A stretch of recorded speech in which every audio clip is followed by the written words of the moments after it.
Guys, so today is Sunday, and first things first, the Cardinals did win.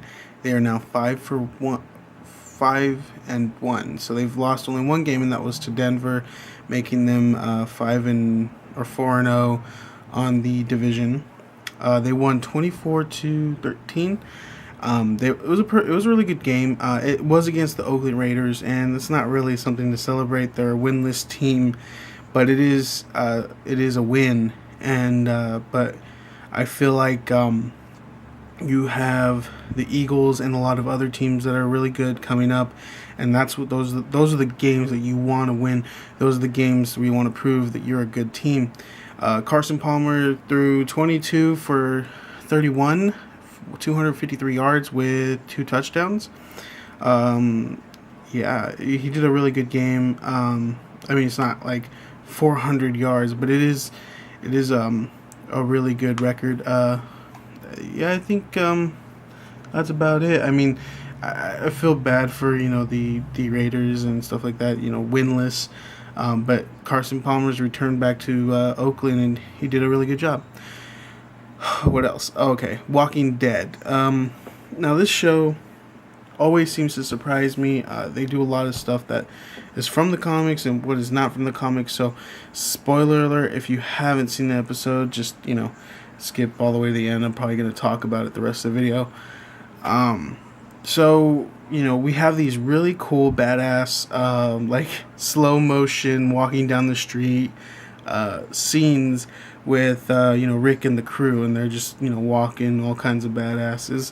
Really cool, really entertaining. Then you have Father Gabriel, who's a preacher, and he is a character from the comic book, and it was amazing to see that character come to life, because you watch all these other characters from the comic books come to life, and it's a new character, and it's like, oh, it's not like Gareth from the Terminus group, or that one girl with the red hair from the Terminus group. You're like, who the hell are these people?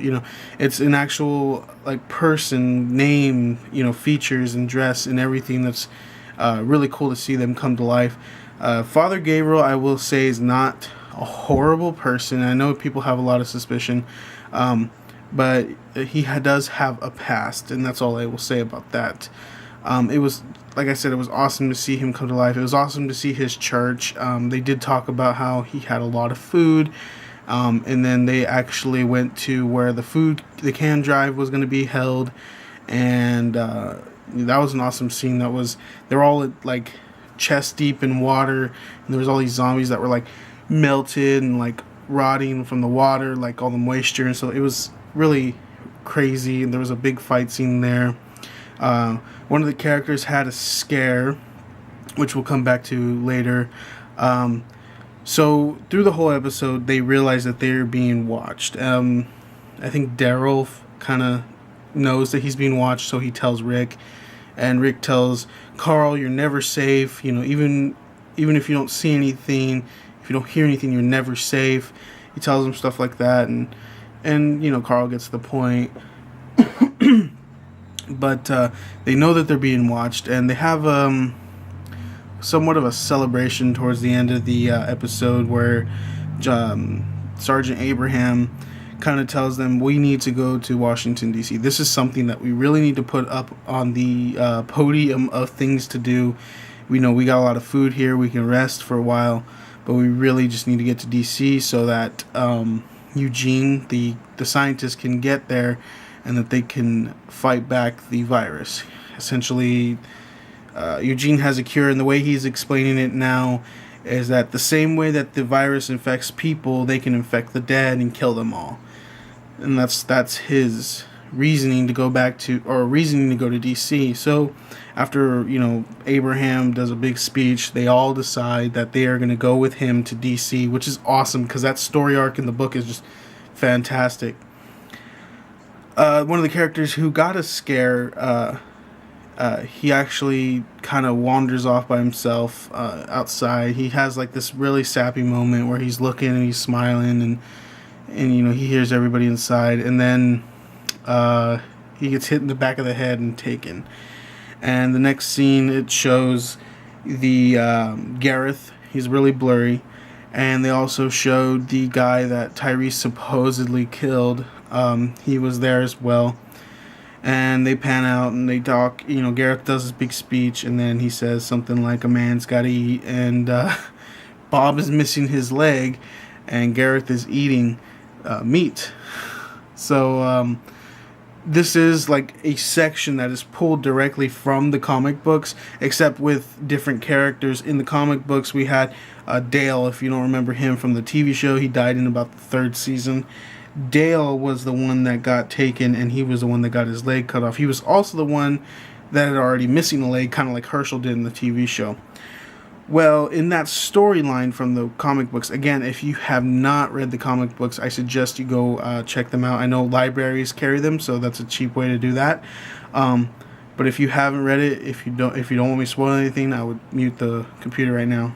So you have Bob, who's in replacement of Dale. And in Dale in the book, he was outside by himself so he could go and die by himself. He had gotten bit, and I can't remember how he got bit, but he got bit somewhere here on the neck.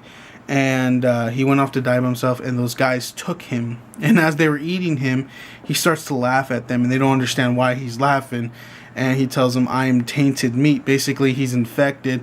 Now, they spit and they throw up all the food that they ate, or the meat that they ate, but essentially it does nothing to them. It was more just Daryl kind of like, haha, papa, and eventually they give Dale back to the people without them being seen. They give him back, and then they essentially get attacked, I guess. Rick tries to pull... The situation was that they were trying to pull Dale back into the church. So what they did was they had like 4 or 5 people go out and start shooting into the forest so that they could throw down suppressing fire, and then they could pull Dale in the book. And during that firefight, Glenn gets shot. Now he doesn't die. He does get shot, and it's one of the bigger scenes. You're like, oh my god. But because of this, you pretty much killed one of their people, and then you hurt another one of their people. Rick kind of loses it, and he goes after these hunters, and when he does, he kills all of them and he chops them all up, and it's kind of gruesome. I don't think that they'll do that for the TV show, but this all kind of follows that line of the hunt or be hunted, or you're either the slaughterer or the cattle. But it's going to be pretty interesting how they adapt from the comic books to the TV show. I was just glad to see like some congruency with the two. Like that was really something that they pulled out of the comic books, and it was really nice to see. Wow. Anyway, guys, I hope you had a fantastic day. I hope you had a safe evening, morning, afternoon, and night. And as always, I'll see you guys tomorrow. When the sun burns out,